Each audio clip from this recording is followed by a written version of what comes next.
don't agree with negative outcomes.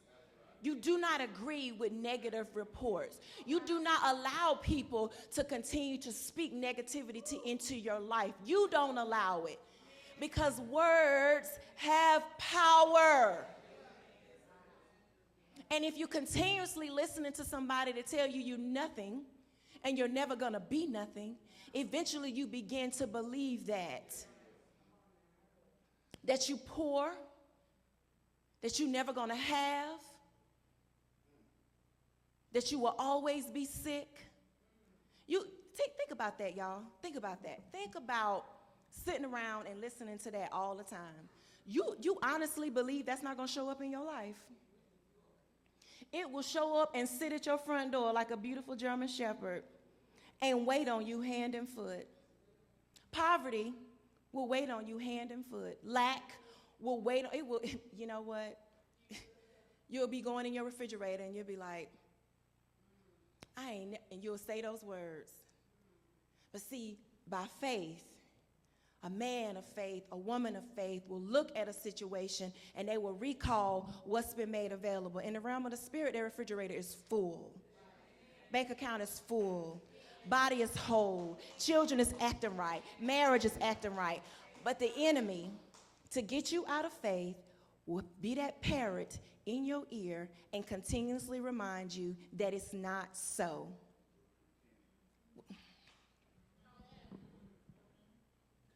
You'll get it. You'll get it. It goes on to say, by faith we understand, at verse 3, by faith we understand that the universe was formed and God's command, so that what is seen was not made out of what was visible. By faith, Abel brought God a better offering than Cain did. By faith, he was commended as righteous. When God spoke well of his offerings, and by faith, Abel still speaks, even though he's dead. Verse 5, by faith, Enoch was taken from this life so that he did not experience death. He could not be found because God had taken him away. For before he was taken, he was commended. Commended means to present, mention, or praise as worthy of confidence, notice, kindness, etc. Recommended, to commend. Then it says to entrust, to give in charge, deliver with confidence, a command. Then it says to cite or to name with approval or special praise. He says that Enoch was cited and he was approved with special praise as one who pleased God. That is what he was known by. It was like somebody talking about you and be like, yeah, that's the one that praised God all the time and loved God and served God, and he pleased God in every area of his life. And then it goes on to say, in verse 6, he says, and without faith, it is impossible to please God. Because anyone who comes to him must believe that he exists and that he rewards those who earnestly seek after him. You see why it's important?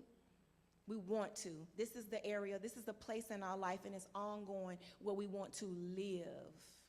So when we find challenges in our lives, when we have setbacks in our lives, first of all, we remind ourselves that God is, okay? And then the second thing is we say, you know what, God, I'm going through a difficult time right now, but I want to please you.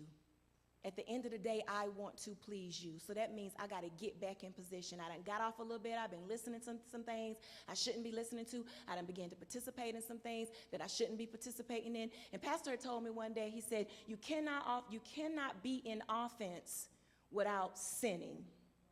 And how is it that offense comes? Oh, offense comes all kinds of different ways. And how is it that you sin in offense? You sin in offense because it is Satan's bait. It is designed to be a pleasant bait on the hook to get you. And once it gets you, then you become a slave to it. And when you become a slave to it, now you begin to function out of that thought pattern and those mentalities, and everybody out to get you. Don't nobody like you. All of those things. And you can live there. I know for a long time I lived there. Didn't even know that I was in offense. But when I realized it, I had to take a step back and be like, oh my gosh, this thing right here keeps showing up in my life. And every time it shows up in my life, it causes me to get off. And when you get off, you sin. Sin does what? It separates you from God. And so then when you're separated from God, you forgot that God was. And now you have a condemnation thing going on and guilt going on with you. And now you can't please God because you're out of faith.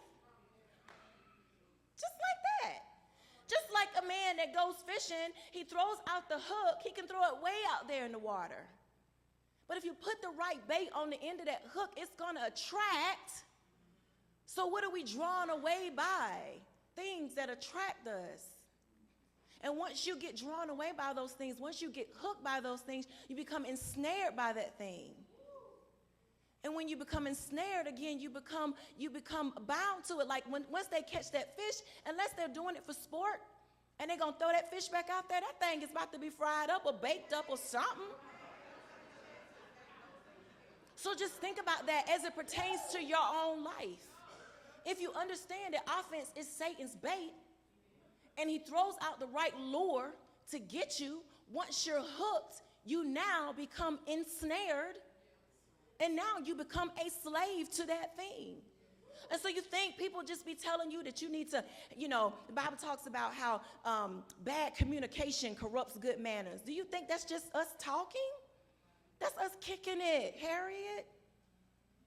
After a while, there are going to be some things on your life that's going to show up in my life. You got to be kicking it with. Because just as simple as that, you can get ensnared by a thing. And like I said, you're drifting off. And next thing you know, you're separated yourself. God is always with us. Amen. He will never leave us or forsake us. But sin consciousness, you will know that God is there, but you will still be like, but I can't do whatever. Do you understand what I'm saying? You know that God is there, but it separates you because you are not functioning out of that place of being the righteousness of God anymore. And it is a place. It is a place. Standing in that place. I don't want to get too far off topic. So we talked about, Enoch and his relationship with God and what it meant. So then it goes on to talk about, let's look at Romans 12, verses 1 through 3. Whew.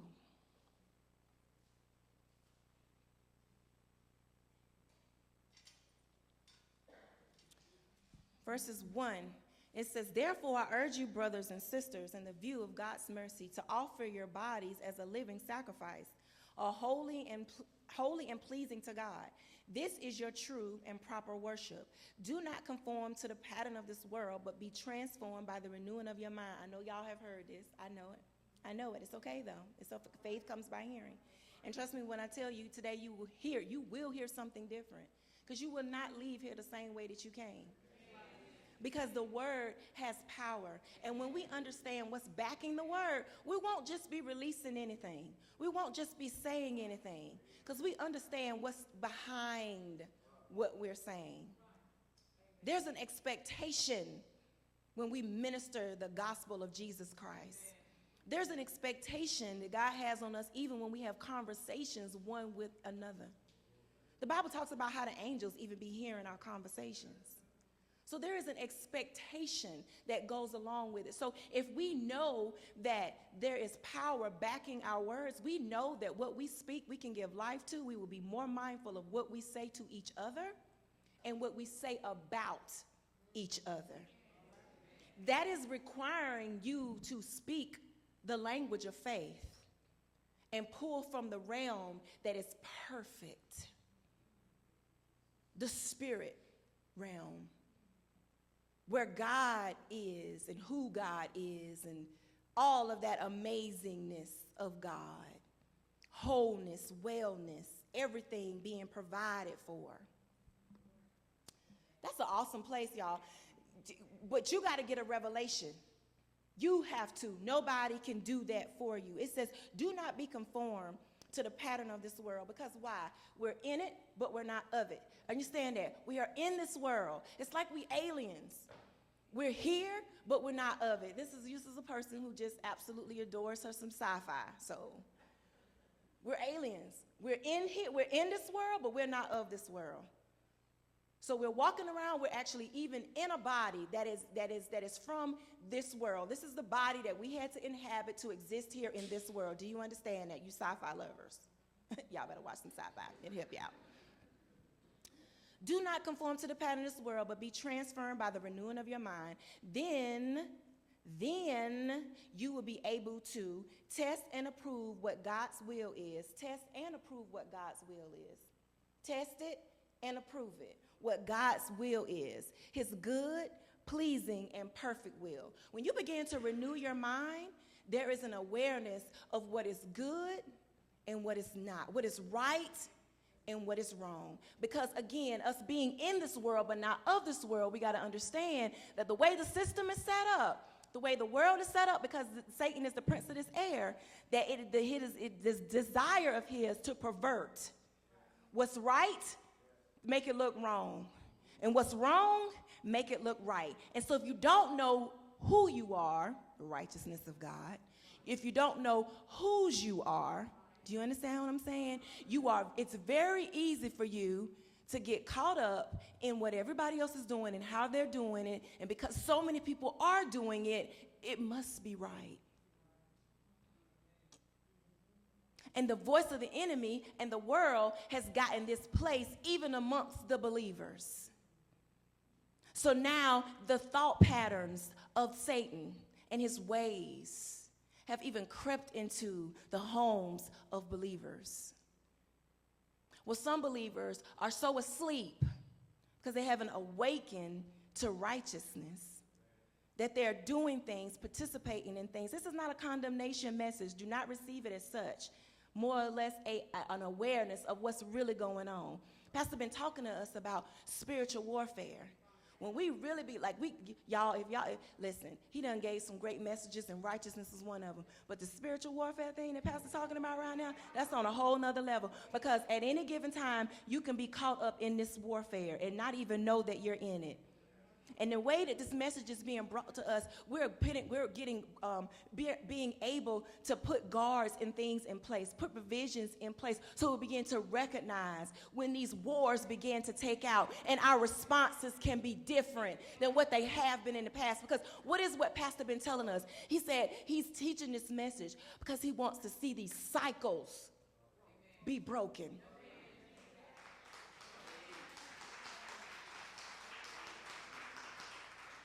Once you know how to do a thing, you can repeat it at will. But if you do not understand, it can keep showing up in your life. And you will continue to keep, it's like the clothes in the dryer. It just go whoop, whoop, round and round and round. That's exactly what happens. The cycle. It show up. And you're doing fine in one season. And then it comes back around. And because you didn't handle it, because you didn't learn what you need to learn, that's why it's so important, y'all, to be here. Look at these teachings on YouTube. Get this message on the inside of you about spiritual warfare, because it is preparing you for the evil day. And again, I can't tell you what that evil day gonna look like, because it looks different for everybody. But when it show up, honey, it can throw you some kind of way. And so instead of us getting thrown, now we can recognize it. Do you understand? And we can call it what it is and say, no, that cycle is over. I recognize that this is warfare. I have my helmet of salvation on. I got my breastplate of righteousness in place. I got my shield of faith. I'm wielding the sword in the spirit. I have on the belt of truth that's holding all of these things in place. Do you understand? And I got my shoes on. And I'm stable. Pastor told us that those feet had rods in the bottom of it, and it stabilized you. And so then we're not sitting out here going through these cycles, like I said, in the wash machine, around and around and around. And when they come, you're ready. You got your armor on. You got your shield where it needs to be. Everything is intact. But what happens, unfortunately, as believers, we get comfortable in certain seasons of our life, and we're not. It tells us to put the armor on. It don't say nowhere in the Bible to take it off. It do not say go get it cleaned It does not say go put it in a museum somewhere to be seen. It says put on the whole armor of God, so that it tells you what comes after that, right? Because the evil day will show up in all of our lives. And you know what the evil day is designed to do? Take you out. And you want to know how I know that? Because anything that comes in your life to disrupt your life is in your life to get you off. And the enemy is, the Bible tells us that Satan comes to kill, steal, and destroy. His MO, it's not changing, y'all. His MO is not changing, but guess whose else MO is not changing? Jehovah. He said, but I have come, okay? I have come to give you abundant life, full, till it's overflowing, till it's so much of life in you that I've given you that you can share with other people. That it's not designed for you to keep it all to yourself. It is not designed for you to puff yourself up and walk around like you know everything. Stay teachable. Some rapper got some song out called Stay Humble. I don't know who it is. I've heard the song, but something about staying humble. Who sing that? Kendrick Lamar. I'm going to have to go, whatever. But stay humble, for real. And not on some, I'm just being humble, not on some fake stuff like that, just walking around all. There go my alarm. Not walking around like that, but humble in knowing who you are in Christ Jesus. Knowing that you have authority on the inside of you. Knowing that when you open up your mouth and you speak, it's weapons of mass destruction that's going to be taking place. You don't have to accept. See, the thing of it is the enemy wants to get you to a place where you will not acknowledge what you've been equipped with. He wants us to get to a place where we're reckless with our mouth. He wants to get us to a place where we are not in faith, that we thinking, oh, this faith stuff don't work no more. This faith stuff is for the past. Oh, honey, faith is for more than producing cars and houses and stuff. It is what pleases God. And even if as it relates to our children, do you understand what I'm saying? It is not about, we can buy our kids stuff, we can do things for our children, but you still got to teach your children how to be obedient, how to be respectful, how to talk, and how to carry themselves, what they should do and what they shouldn't do. That's our responsibility as parents. You understand what I'm saying? And in teaching them these things, when they do what they're supposed to do, and sometimes even when they don't. But let's focus on when they do. There's a reward that comes as a result. Now, we're supposed to be consistent with our kids, y'all. Let me just say that. You need to be consistent with your children. And you need to be consistent with your spouse as well. Your word needs to be your bond. Point blank, period. If you say you're going to do it, my mama, let me tell you, my mama, she had code words. It was either yes, no, or maybe. Maybe was leaning more to yes, but no was no. If she said maybe, said, Mom, can I go spend the night over such a house? And she said maybe, that's because she was thinking about it. You understand what I'm saying? But my mother, the way her brain was set up was, okay, so she asking me, can she go over such and such and such house? Has she done what I asked her to do? So I had chores in the house. I had to clean my bathroom. I had to make sure my bedroom was cleaned up. I had to make sure everything was in order before I was released to go do anything for the weekend. So I better not even come and ask my mama, can I go anywhere, go hang out with anybody, do anything, except I took care of what I needed to take care of. And so why do we think God is any different? God has given us instructions, but he still is consistent. There are times when maybe, maybe I didn't do the bathroom as good, but my mama might be like, okay, well, go ahead. You understand? But there was still an expectation that when I got back home, I took care of what needed to be taken care of. But she stayed consistent. If my mama told me she was going to whip my behind when she got home, I got a whipping. I did something to get the whipping, but the bottom line was she had to stay consistent. When you don't stay consistent, they know they can get away with stuff. And they will keep pushing that button until, you understand, they're just going to keep pushing it because we don't stay consistent.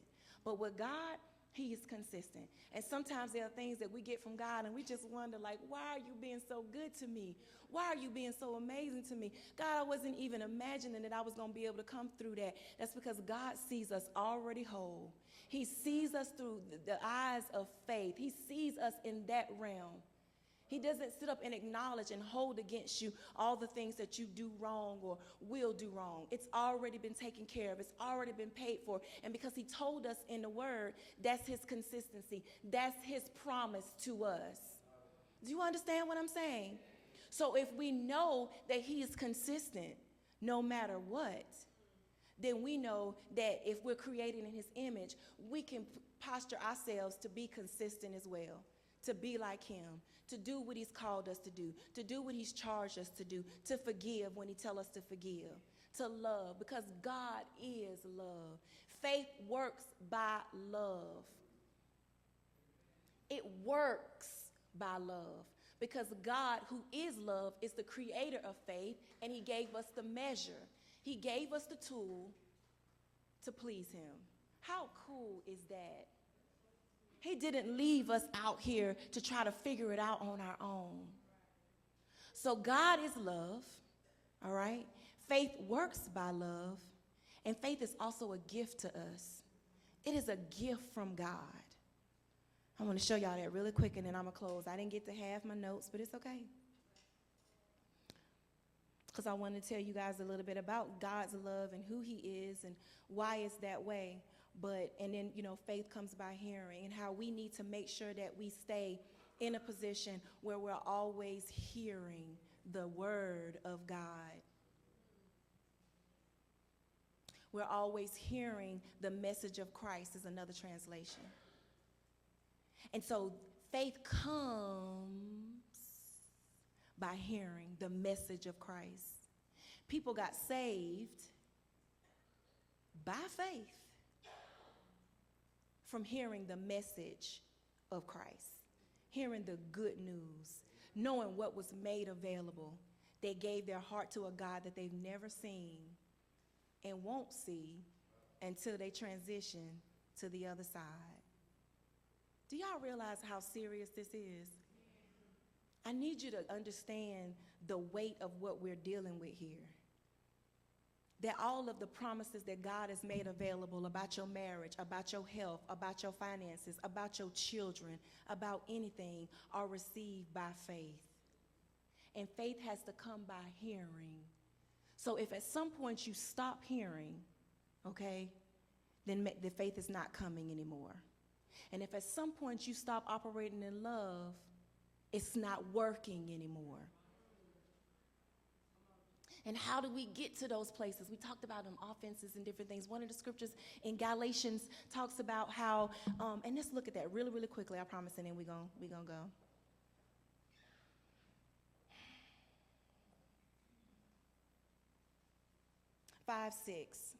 Galatians 5:6. It says, "For in Christ, neither circumcision nor uncircumcision has value. The only thing that counts is faith, expressing itself through love." But then check this out.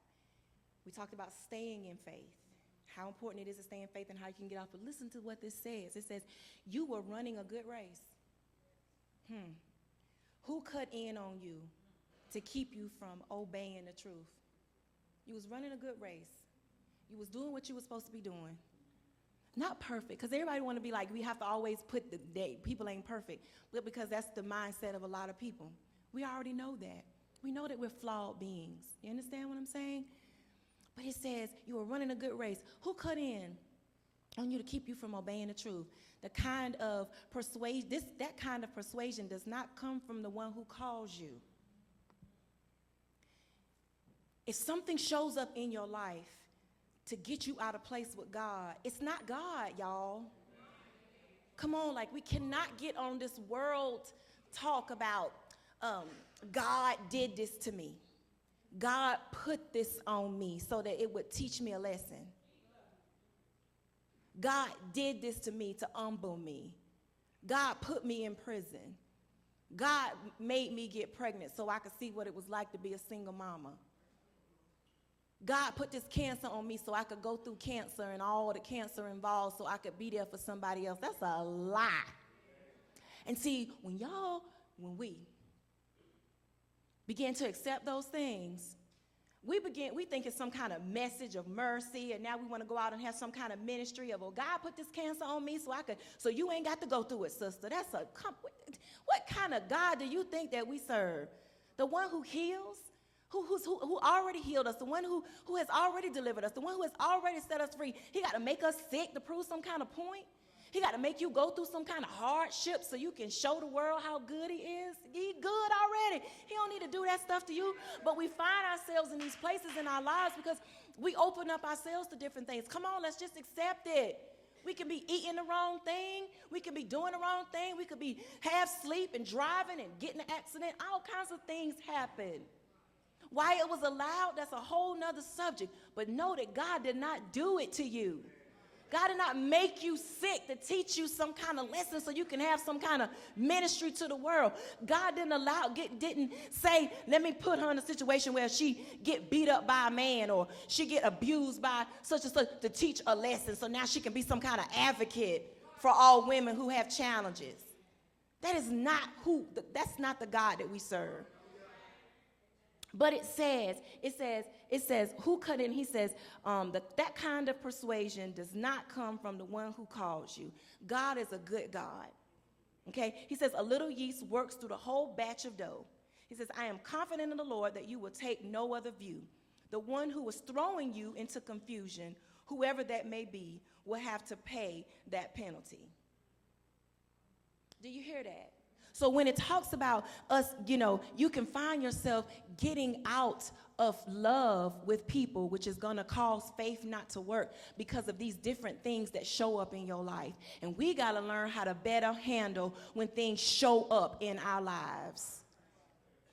And stop letting it be like a pity party. Because the longer we stay in it, the longer that thing is going to continue to manifest because we will go from one person to the next person to the next person, and that's what you're talking about, that situation. And that situation, the more the voice you give to it, you're giving life, you're giving authority to that thing. I'm depressed. Oh, I'm this. I'm da-da-da-da-da. So you need people in your life if for whatever reason you're not strong enough to tell you and remind you of who you are. Because once you accept that you've been made righteous, that will change. Let me just say that. Because you have to accept it. You have to accept it. You have to accept that you have been made the righteousness of God. And when you accept it by faith, you cannot talk like that no more. You cannot say, I don't know who I am. Because I just told you, you've been made the righteousness of God. Because that's one of the things the enemy want to do to you when you find yourself dealing with challenges. I don't know who I am, and I don't know why I'm going through all this stuff, and all of that kind of stuff. You want to know how I know? Because I went through it. And I had to be reminded. No, matter of fact, I had to awake to righteousness and learn that. I had to accept. So therefore, that can't come out of my mouth no more. And anytime it try to come out of my mouth, you know what shows up and just stands right in front of me? You have been made righteous. You can't talk like that. That don't belong to you. Okay. I'm going to go ahead and close because y'all done had enough. I can tell. I can tell. And it's okay. It's okay. It's okay. But we got to stay in faith. Every single one of us. We don't have the luxury of getting out of it. We got to stay in faith. We got to put a demand on all the promises that God has made available. Get in the Word and find out what God says about you.